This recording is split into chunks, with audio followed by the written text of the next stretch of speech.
La scène, filmée sur la colline parlementaire, à Ottawa, le 13 octobre 1970, 3 jours avant la promulgation des mesures de guerre, donc, est un morceau d'anthologie.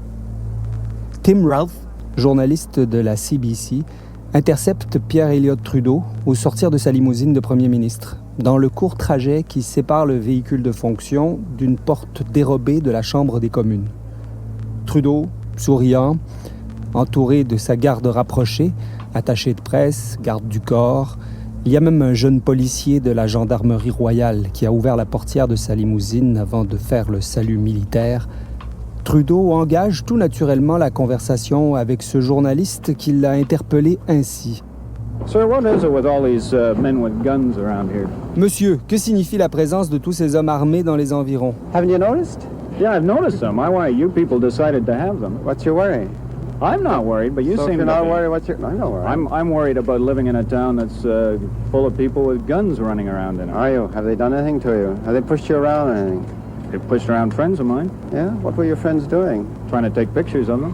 Aha! C'est que, chose assez inusitée et troublante, l'armée s'est déployée tôt ce matin-là autour de la colline parlementaire et dans les quartiers environnants qui abritent la députation fédérale, les hauts fonctionnaires, mais aussi toute la représentation diplomatique internationale d'une capitale comme celle du Canada.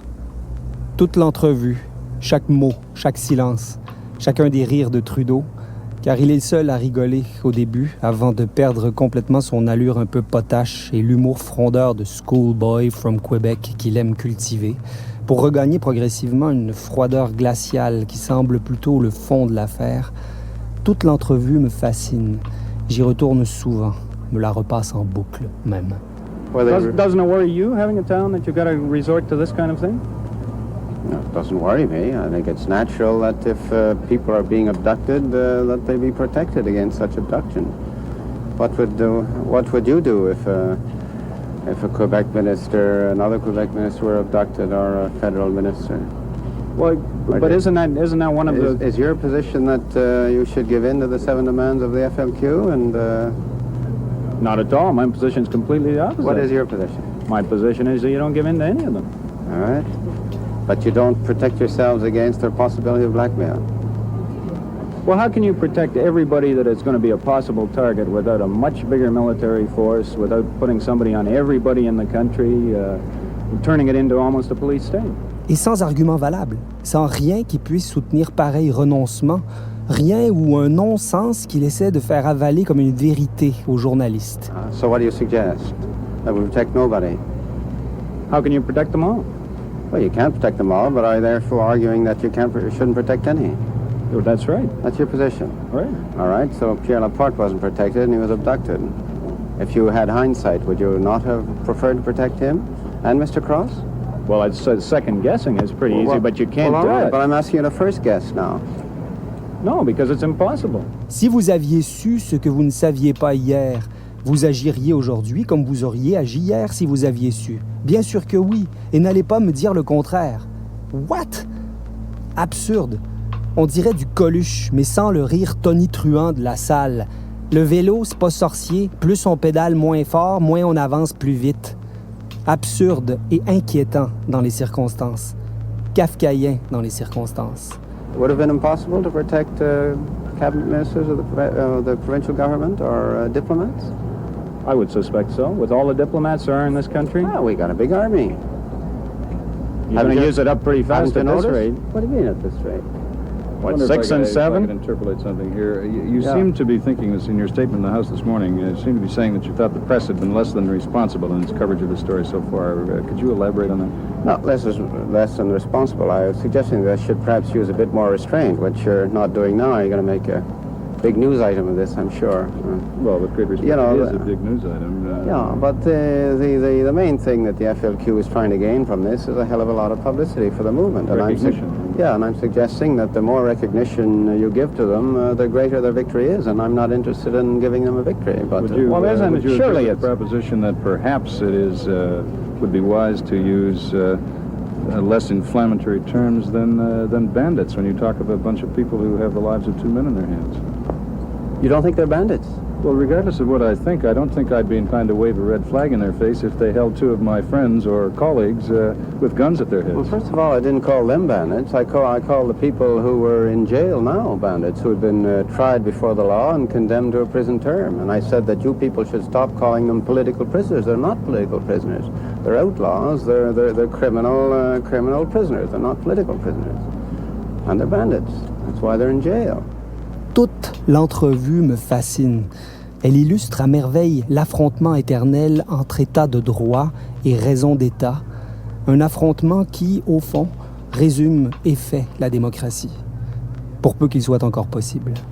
Mais ce qui rend cet échange unique, à mes yeux, c'est qu'il se déroule en direct, par accident, lors d'un impromptu de presse.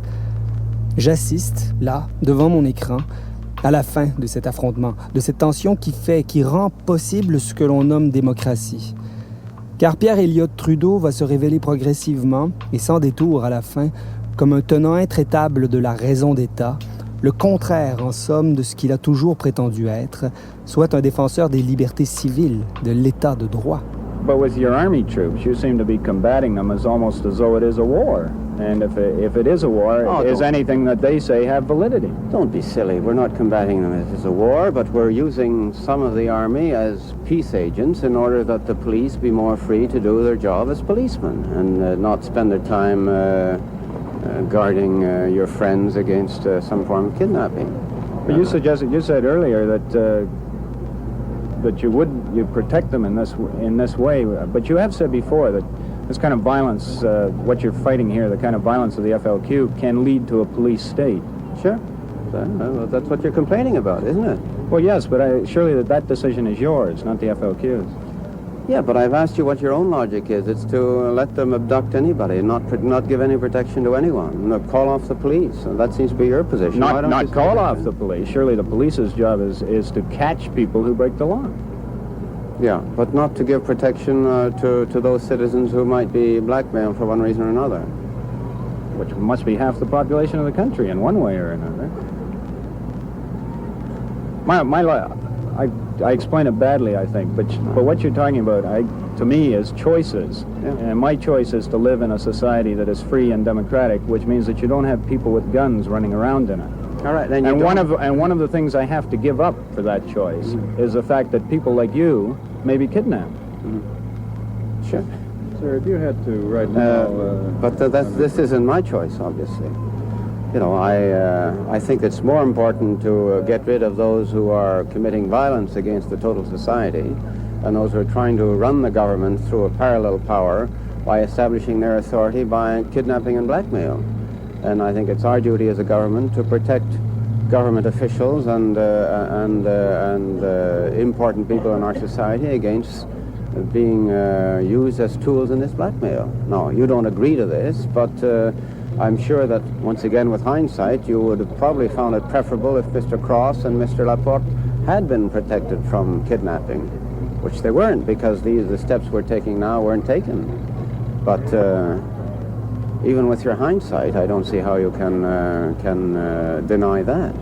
No, I still go back to the choice that you have to make in the kind of society that you live in. Well, there's a lot of bleeding hearts around who just don't like to see people with helmets and guns. All I can say is go on and bleed, but it's more important to keep law and order in this society than to be worried about weak-kneed people who don't like the looks of a soldier. At any cost? At any cost? How far would you go with that? How far would you extend that? Well, just watch me.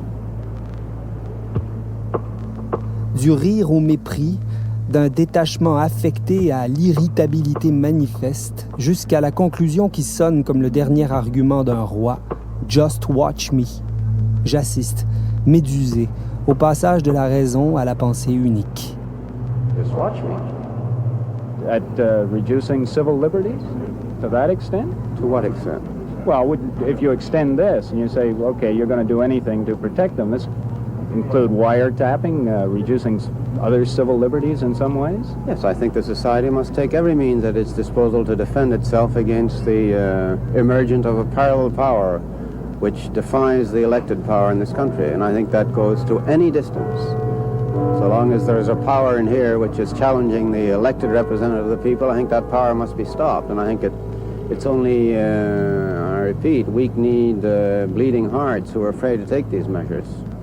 Excuse me, sir. You have been largely silent on this whole case, Yeah. and understandably so. If you had anything to address to the abductors at this point, what would it be? I think Mr. Bourassa stated the position yesterday, and I repeat it in the House, with which we agree completely. There's only one thing now that we're prepared to talk to them about. It's a way in which Mr. Cross and Mr. Laporte can be effectively released. This mechanism has to be dealt with first and foremost. Thank you, sir. I say you're playing devil's advocate. That's a hell of a role. La dernière boutade de Trudeau, l'ultime pique à l'adresse de Ralph, le journaliste, est glaçante. I see you're playing devil's advocate. It's a hell of a role. Comme une menace, à peine voilée. C'est que pour invoquer la raison d'État, pour se résoudre à cette extrémité, il faut des raisons suffisantes, des preuves surtout, des faits. Or, Trudeau se trouve à court de tout cela. Ce qu'il réalise péniblement depuis quelques jours, depuis l'enlèvement de Laporte et l'allocution télévisée de Bourassa le lendemain, c'est que cette crise pourrait bien se régler sans lui, par-dessus la tête du fédéral, au Québec, entre Québécois. Et d'une manière inattendue, par la négociation, le règlement hors cours, hors cadre, dégagé pour une fois de la tutelle fédérale d'un contentieux historique. La division politique qui assure depuis toujours au Québec le règne de l'autre a disparu. Le ravissement, c'est aussi cela. La suspension, plusieurs jours durant, du brouillage des ondes continues qu'opère en temps normal le régime canadien.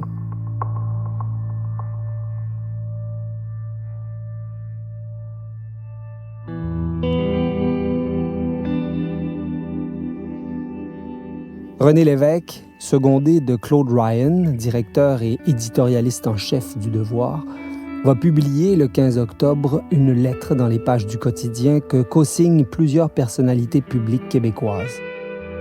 La lettre des 16 apporte un soutien sans équivoque à Robert Bourassa et à sa volonté annoncée de négocier avec le FLQ l'élargissement des prisonniers politiques, car, écrivent-ils, l'affaire Cross-Laporte est avant tout un drame québécois.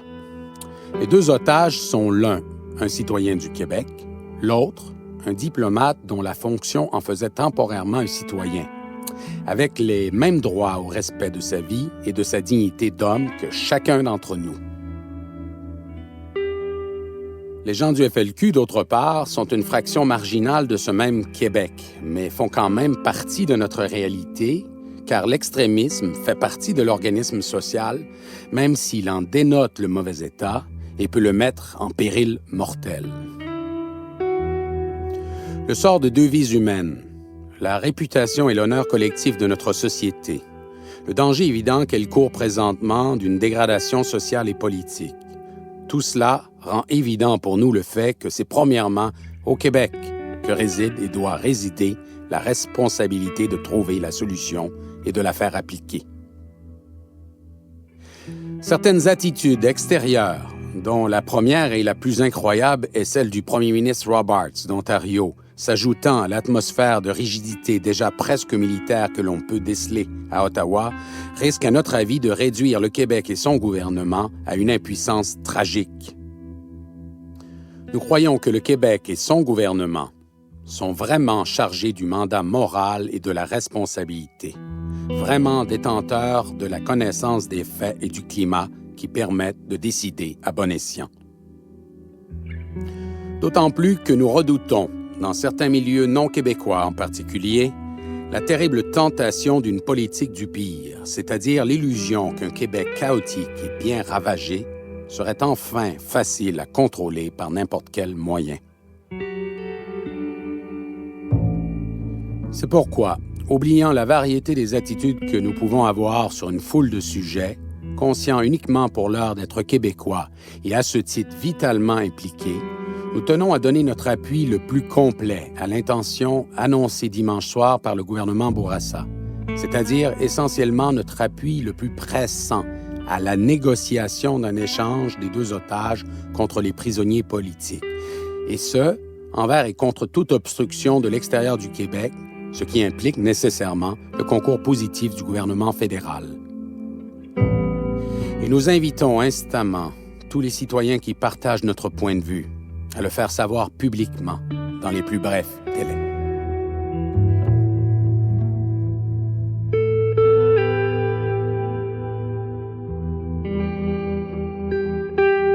René Lévesque, président du Parti québécois. Alfred Rouleau, président de l'Assurance-Vie Desjardins. Marcel Pepin, président de la CSN. Louis Laberge, président de la FTQ. Jean-Marc Kerouac, président de l'UCC. Claude Ryan, directeur du Devoir. Guy Rocher, professeur de sociologie à l'Université de Montréal. Fernand Dumont, directeur de l'Institut supérieur des sciences humaines à l'Université Laval. Paul Bélanger, professeur de sciences politiques à l'Université Laval. Raymond Laliberté, ex-président de la CEQ. Marcel Rioux, professeur d'anthropologie à l'Université de Montréal. Jacques Parizeau, président du Conseil exécutif du Parti québécois. Fernand Daou, secrétaire général de la FTQ. Yvon Charbonneau, président de la CEQ. Mathias Rioux, président de l'Alliance des professeurs de Montréal. Camille Lorrain, leader parlementaire du Parti québécois.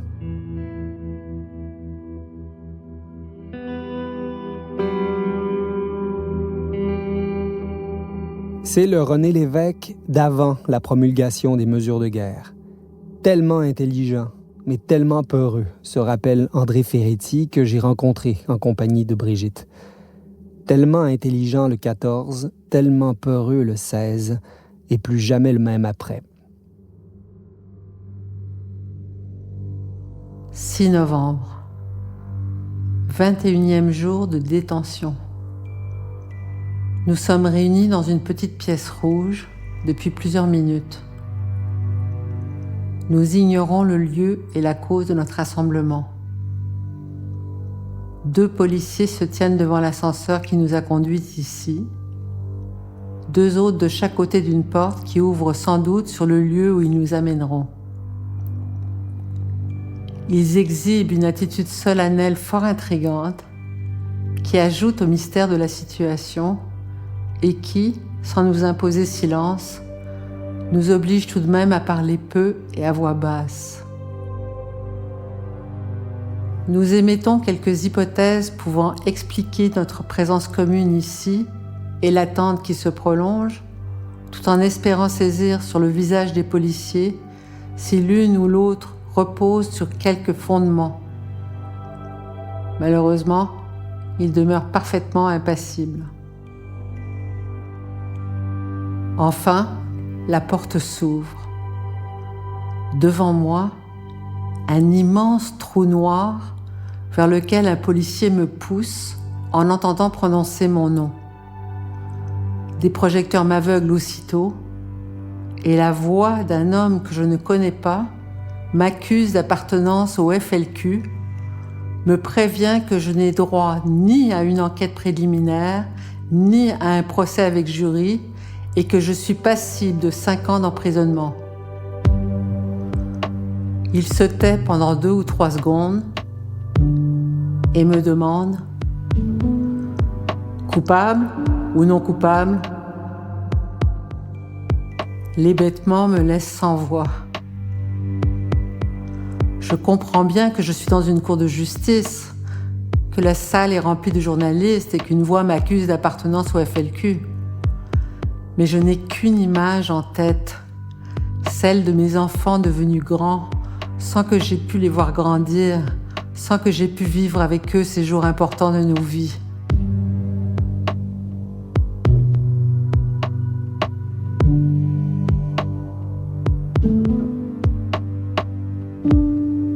Elle occupe si entièrement mon esprit et me torture d'une manière si intolérable que tout ce qui suit se passe en dehors de moi.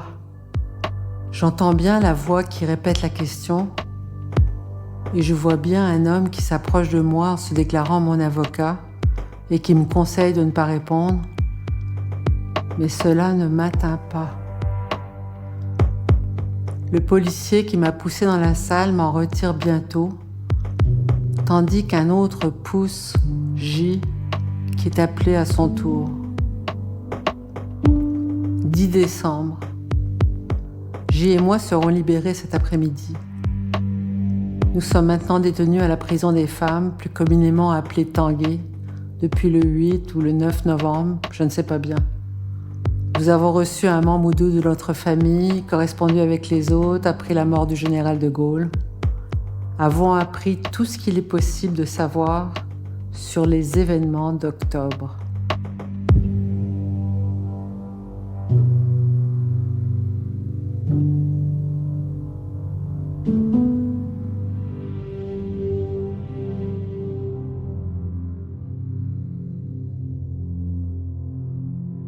La lettre des 16, c'est la pièce à conviction de Pierre Elliott Trudeau pour faire avaler à Ottawa son histoire de gouvernement parallèle qui prépare dans l'ombre le renversement du gouvernement Bourassa. La volonté de sauver la vie de 2 hommes et l'honneur collectif du Québec en négociant avec le FLQ, c'est ça, le putsch qui se prépare. Je ne peux m'empêcher d'admirer, malgré tout mon dégoût, cette diabolique intelligence, ce sens aigu des enjeux réels et des recours qui s'offrent à lui en ces heures hautement critiques. C'est un instinct de survie absolument stupéfiant que met à profit Trudeau, car il est sur le point de tout perdre, et surtout de perdre la face, ce qui, dans son cas, doit être pris au pied de la lettre. C'est le sens qu'il faut aussi donner à son célèbre « Just Watch Me », en filigrane de la résolution annoncée de passer outre toutes les limites pour parvenir à ses fins. Parvenir à ses fins, c'est de faire croire à Ottawa au coup d'État imminent, au Québec à feu et à sang, à la horde de révolutionnaires qui tantôt traversera l'Outaouais, mitraillette en bandoulière. Bien entendu, ce n'est pas à lui de se charger de cette basse besogne. Il a sous la main 2-3 crétins prêts à se déshonorer pour la cause. Jean Marchand, Marc Lalonde et, dans une moindre mesure, Gérard Pelletier. La carte maîtresse de leur jeu, c'est la complète ignorance que le Canada a du Québec. C'est un atout dont ils vont abuser machiavéliquement. What does Quebec want?